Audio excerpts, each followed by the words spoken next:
ఓం శుక్లాంబరధరం విష్ణుం శశివర్ణం చతుర్భుజం ప్రసన్నవదనం ధ్యాయేత్ సర్వవిఘ్నోపశాంతయే. ఓం సరస్వతీ నమస్తుభ్యం వరదే కామరూపిణి విద్యారంభం కరిష్యామి సిద్ధిర్భవతు మే సదా. ఓం గురుర్బ్రహ్మా గురుర్విష్ణుః గురుర్దేవో మహేశ్వరః గురు సాక్షాత్ పరబ్రహ్మ తస్మై శ్రీ గురవే నమః. మనం యోగ వాసిష్టం అనే గ్రంథంలో ఉపశమన ప్రకరణంలో 5వ భాగంలోని అంశాలను గురించి తెలుసుకుంటున్నాము. అందులో ప్రస్తుతం మనం 7వ అంశాన్ని గురించి తెలుసుకున్నాము. వర్తమాన భూత భవిష్యత్తులను నిషేధించటం, దృశ్యం యొక్క అభావ స్థితి. ప్రహ్లాదుడు అంతరంగంలో ఒకప్పుడు ఈ చిత్తము వేదవచనములు ఆచార్యుల ఉపదేశములు వీని బాగుగా విచారణ చేయటం చేత దృశ్య సమూహం యొక్క భావన అను దానిని గుర్తెరుగుతోంది. అనగా దృశ్యం యొక్క భావించకుండుటను ఆశ్రయిస్తోంది. అందుకు ఫలితంగా శోక మోహ జనితమైన దుఃఖములను పరిత్యజిస్తోంది. ఈ స్థితిలో ఈ సమస్త పదార్థములను చూస్తున్నప్పుడు ఇవన్నీ లేనివే కదా అని అనబడు నిషేధం చేయుచున్నది. అప్పుడిక పరమార్థ అద్వైత భావము కలిగి ఉంటుంది. అప్పటి చిత్తము వస్తువులపైనను విషయములపైనను జీవులపైనను రాగం కలిగియుండుట అను దుష్ట స్వభావమును విడిచిపెట్టేస్తోంది. అట్టి విషయరహితము చిత్తము గురించి చెప్పుకోవాలంటే అది గడిచిపోయిన కాలానికి చెందిన సర్వ విషయాలతో సంబంధం లేనిదవుచున్నది. అది ఏ వాసనారాహిత్యం కదా. ఈ వర్తమాన కాలంలో ప్రాప్తిస్తూ ఎదురుగా నిలిచి ఉన్న దృశ్యమును కూడా ఉపేక్షిస్తూ త్యజించి వేస్తోంది. ఇది పొందాలి, ఇది ఇట్లా ఉండాలి, ఇది తొలగాలి అను విధంగా రూపం కలిగి ఉండే భవిష్యత్తుతో సంబంధాలు కూడా వదిలివేస్తోంది. ఎక్కడ దృశ్య వ్యవహారం ఉంటుందో అక్కడ మాత్రమే భూత వర్తమాన భవిష్యత్తులు అనబడేవి ఉంటాయి. చిత్తంలో నుండి దృశ్య వ్యవహారమే తొలగితే అట్టి చిత్తము కాలమును అధిగమించినది అవుచున్నది. అప్పుడు ఆ చిత్తమే సమత్వము తన స్వభావంగా గల చిత్శక్తి అవుచున్నది. చిత్శక్తికి అన్యమైనదంటూ ఏదైనా ఉంటే అదంతా భ్రమ యొక్క ప్రభావమే. అట్టి త్రికాలాలకు అతీతమైన సమత్వముచే నా చిత్తం నింపివేయబడి అది శుద్ధ చైతన్యమై అలరారు కాక. ఏదైతే అన్ని వేళలా ఉండి ఉండటం చేత నిత్యమై ఉన్నదో అట్టిది భూతకాలమని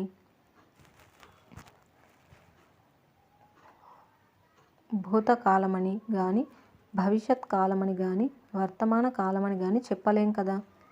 అనిత్యమైన విశేషాల కంటే సూక్ష్మమైనట్టి చిత్శక్తియే ఆదరణీయం. అయితే అట్టి నిత్యమగు చిత్శక్తి వాక్కునకు అవిషయమే అయినట్లున్నదే. అవును, ఆత్మ అనబడేది ఎక్కడున్నది అను కొందరి ఆత్మ అభావ సిద్ధాంతం కూడా ఇంద్రియానుభవముల దృష్ట్యా జగత్ పదార్థముల దృష్ట్యా అవును కదా అను రీతిగా సార్థకమే అవుతున్నది. త్రికాల విషయములన్నీ త్యజించిన చిత్తమే వేదాంతాలచే ప్రతిపాదించబడే అత్యుత్తమమైన విషయం. ఆత్మ నా యొక్క తదితరులందరి యొక్క స్వస్వరూపమునకు ఏమాత్రం వేరు కానట్టి విషయరహిత చిత్తమే లేక చిత్శక్తియే ఆత్మ అని కూడా చెప్పబడుతోంది. బ్రహ్మము మహత్తరమైన దగుటచే అదియే బ్రహ్మము అని కూడా పిలువబడుతోంది. నాస్తి ఇంద్రియములకు విషయమే కాదు గనక అది ఎక్కడున్నది అని ప్రశ్నించబడుతోంది, లేదు అని వాదించబడుతోంది. సర్వము శబ్ద ప్రకృతికంతటికీ అదే నిమిత్తము కనుక అది సర్వము అని ప్రతిపాదించబడుతోంది. మోక్షము మరి సర్వము తానే అయి ఉన్నది కదా. ఆ పరమ చైతన్యం నందు దృశ్యమంతా శమించిపోవుచున్నది కనుక మోక్షమని కూడా అనబడుచున్నది. బంధరహితమగు ఆత్మను అంతటా అన్నింటా అంతగా సందర్శించటమే మోక్షము. సంకల్పజాలము కంట్లో పొర వంటి దోషం ఉన్నప్పుడు ఎదురుగా ఉన్న వస్తువులు కనిపించవు కదా. చైతన్యము కూడా విషయముల గురించి సంకల్పించుట అను దోషం కలిగి ఉన్నప్పుడు జగత్తును సమ్యక్ దృష్టితో వీక్షించజాలదు. ఒక పక్షి యొక్క ఒక కాలును తాడుతో కట్టి ఉంచితే ఆ పక్షి ఆకాశంలో ఎగురగలదా? ఇది ఇష్టం అది అయిష్టం అనే మాలిన్యంను అడ్డుపెట్టుకున్న ఆ చిద్వస్తువు ఆకాశంను వ్యాప్తం చేయలేకపోతుంది. అనగా నేను కాళ్ళు చేతులు గల ఒక జీవుడను అని మరల మరల తలుచుచున్నది కానీ నేను చిత్ చైతన్యమును అని అనుకొని చిదాకాశంలో విహరించలేకపోతుంది. బోయవాని వలలోకి పక్షులు వచ్చి పడుచున్నట్లు ఈ జీవులంతా తమ యొక్క సంకల్ప పరంపరల చేతని మోహమనే జాలంలో పడుచున్నారు. నా తండ్రి హిరణ్యకశిపుడు, నా తాతలు మొదలగు వారంతా తెలిసి తెలిసి సంకల్ప జాలముచే పరివేష్టితులై చివరికి అసంఖ్యాక విషయ సమూహములు అను వాటి అందే కూలిపోయారు. ఫలితం దుఃఖరహితమగు ఆత్మ పదవిని వారు గుర్తించనే లేదు. పాపం దీనులగు నా పూర్వీకుల అనేకులు ఈ భూమిపై శరీరం పొంది గర్వితులై కొద్ది కాలం అటు ఇటు సంచరించి చివరికి పొగలో పడ్డ పురుగులాగా వినాశనం పొందారే.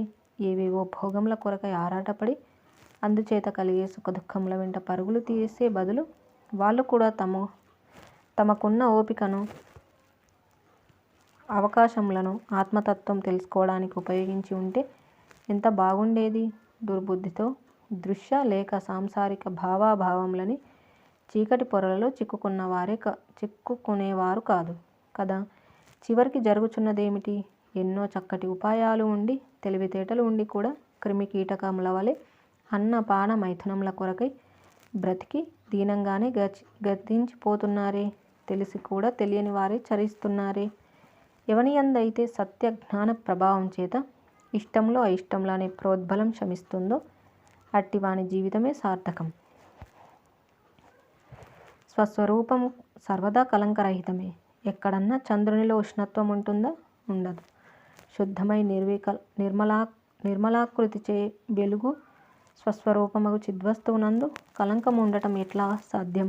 అందుచేత నేను కలంకితుడను, స్వల్పుడను, పాపిని అను మాటలు సరికాదు.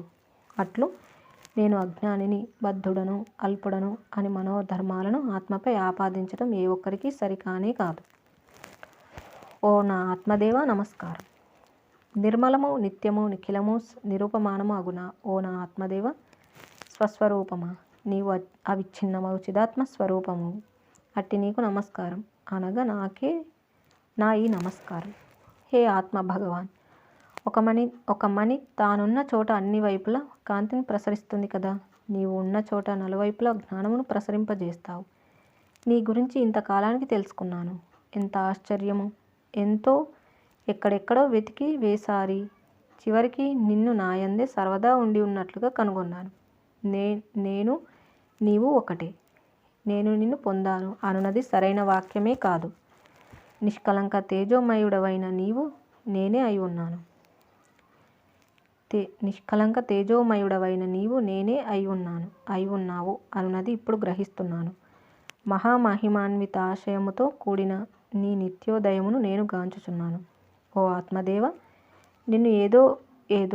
నిన్ను ఏదోగా ఎక్కడోగా ఎప్పటికోగా అనుకోవటం చేత ఏర్పడిన సర్వ వికల్ప జాలముల నుండి విడివడి ఇప్పటికి నాకు వాస్తవ స్వరూపంగా లభిస్తున్నావు.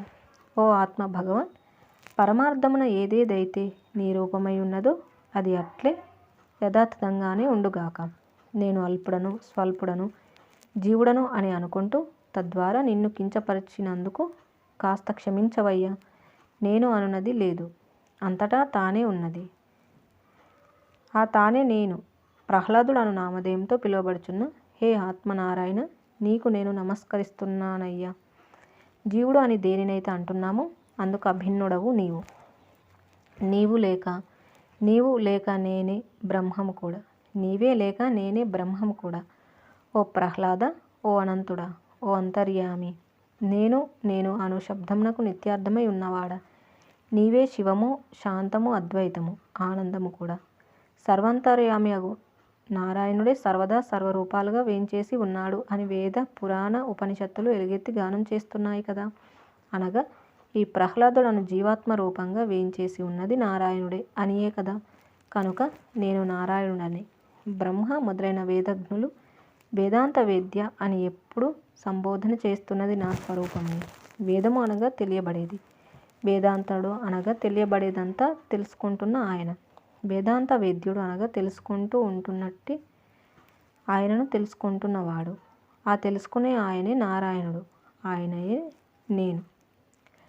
ఏమీ తెలియని అజ్ఞానులు కూడా సర్వదా సర్వ ప్రదేశములందు సంబోధించేది నన్నే కదా. సమస్త ఇంద్రియములకు అధిష్టాన దేవతవై భాషించు ఓ పరమాత్మ, నీకన్నా వేరుగా నేను అనేదే లేనప్పుడు ఏదో ప్రయత్నించి ఈ నేనుకు మోక్షం కల్పించాలి అనున్నది ఎంతటి హాస్యజనిత వాక్యం. నేను వేరు, ఆ నారాయణుడు వేరు అని నీ కొరకై ఎక్కడో వైకుంఠంలోనూ తదితర లోకాలలోనూ వెతకటం ఎంతటి హాస్యాస్పదం, ఎంతటి మూర్ఖత్వం, ఎంతటి దురహంకారం.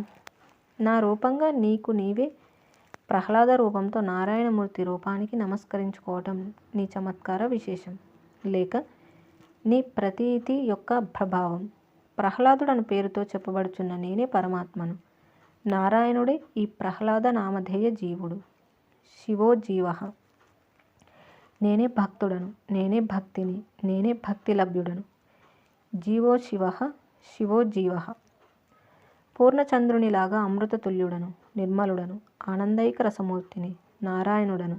ఎందుకంటే ఓ శ్రీమన్నారాయణ, నీది కానిదేమున్నది? నా సన్నిధానంలో నీవు, అతడు మొదలైనవి కల్పిత దృష్టిచే మాత్రమే ఉన్నాయి.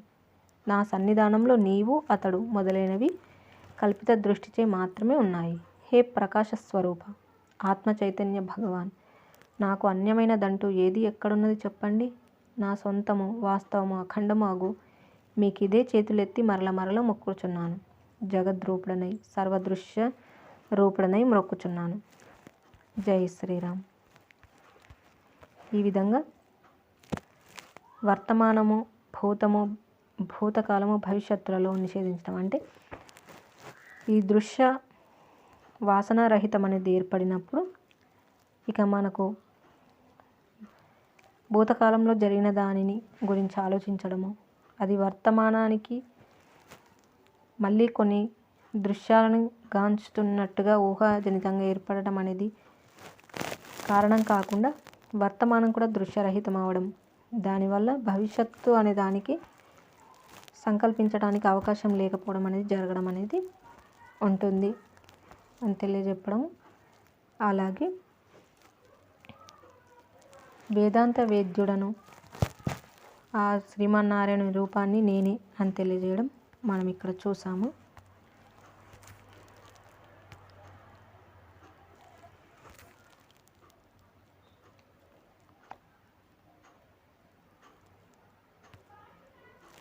తర్వాతి అంశం 8, సుఖ విశ్రాంతి.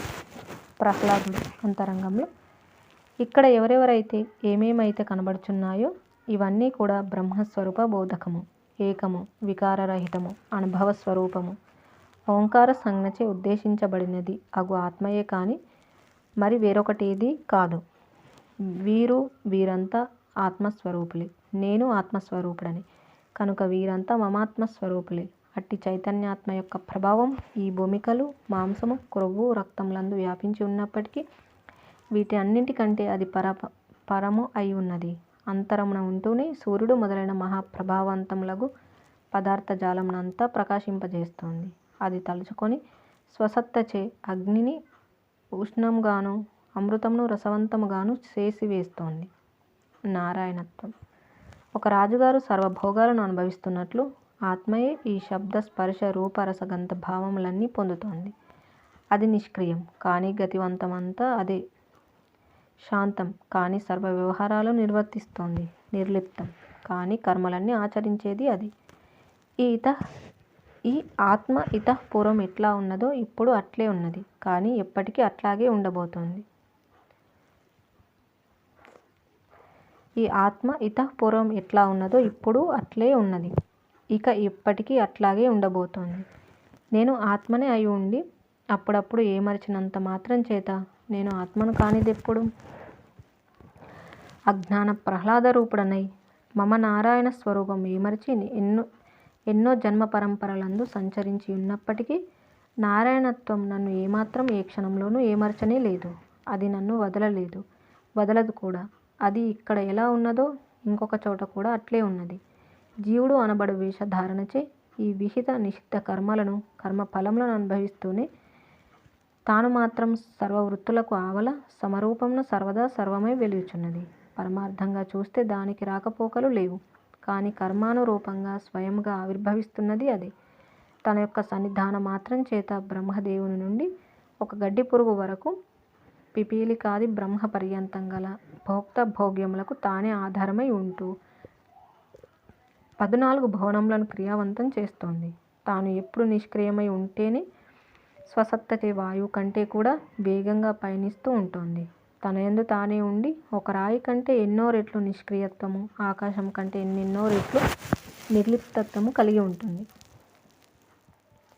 జరామరణములను దాటివేయటమిట్లా. వాయువు ఆకులను కదుల్చుచున్నట్లే ఆత్మ సర్వ ప్రాణికోట్ల మనస్సులను చలింపజేస్తూ ఉంటుంది. సారథి గుర్రములను అదిలించి నడిపిస్తున్నట్లు నారాయణ స్వరూపమగు ఉమాత్మ ఈ ఇంద్రియ సమూహములనన్నింటినీ నడిపిస్తోంది. అనేక దుర్దశలను తనయందు దాచుకొని ఉన్న ఈ దేహము అనే గృహంలో అది ఏవేవో కార్యక్రమాలను రచించుకొని ఉంటుంది. ఆత్మ సామ్రాట్టు ఈ శరీరాలలోని శబ్ద స్పర్శాది ఇంద్రియార్థములను చవిచూస్తున్నాడు. మనం అట్టి పరమాత్మను కనుగొనటానికి సర్వదా అన్వేషణ సాగించాలి, పరితపించాలి, ధ్యానించాలి. ఎందుక ఆ ఆత్మదేవుణ్ణి ధ్యానించినప్పుడు మాత్రమే మనుజుడు జరామరణములను దాటివేయగలడు. అత్యంత సులభం. ఓ సహజీవులారా, అట్టి ఆత్మదేవుని పొందటం చాలా దుర్లభమని అనుకుంటున్నారా? కానే కాదు సుమ. మీ జ్ఞాన చక్షువులు తెరవండి. అతడు అతి సులభంగా మీ ఎదురుగా లభిస్తాడు. స్మరణ మాత్రం చేత ఉత్తమ బంధువుగా మీకు వశుడు కాగలడు. సర్వప్రాణుల హృదయాంతరంగుడే నారాయణుడు. సర్వప్రాణి కోట్ల హృదయ కమలంలో సంచరించే ఆయన కంటే దగ్గరి వాడెవడూ లేడు. మీకు మీ సుగుణ దుర్గుణంలో కూడా ఆయన కంటే దగ్గరైనవి కావు. ఉచ్చస్వరముతో కేవలం ప్రణవోచ్చారణతో స్మరించినంత మాత్రం చేతనే ఆ ఆత్మస్వరూపం మీకు అభేదమై ప్రత్యక్షమవుతున్నది.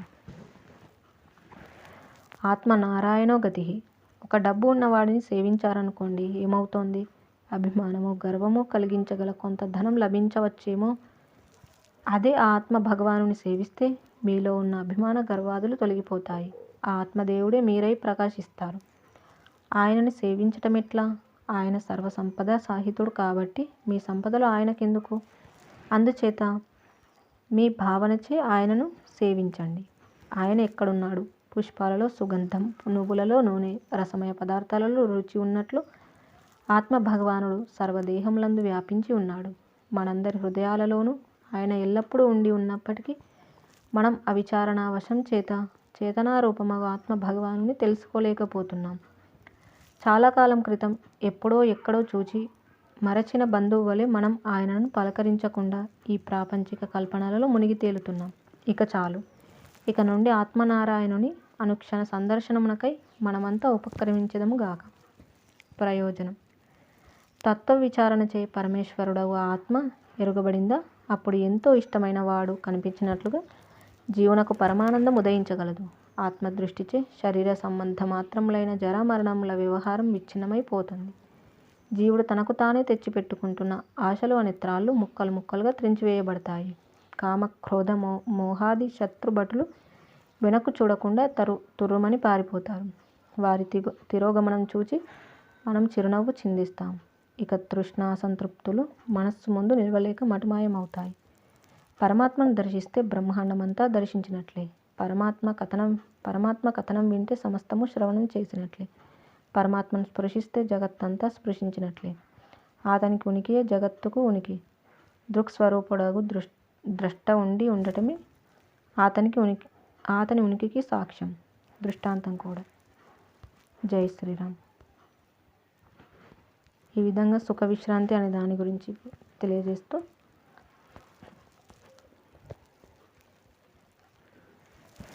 ఎవరైతే ఈ కనబడుతున్న ప్రతి ఒక్కటి బ్రహ్మస్వరూపమే, ఆత్మయే కానీ వేరొకటి కాదు. మీరు, నేను, అంతా, వీరంతా అనేవాళ్ళు కూడా మమాత్మ స్వరూపులే అనేటువంటి విషయాన్ని తెలుసుకోవడం ద్వారా, అలాగే అత్యంత సులభము ఆ యొక్క ఆత్మదేవుని పొందటము అనే విషయాన్ని తెలియజేయడం మనం ఇక్కడ చూసాము. ఇక మిగిలిన అంశాలను గురించి మళ్ళీ తెలుసుకుందాము. జై శ్రీరామ్. కాయేన వాచా మనసేంద్రియైర్వా బుద్ధ్యాత్మనా వా ప్రకృతే స్వభావాత్ కరోమి యద్యత్ సకలం పరస్మై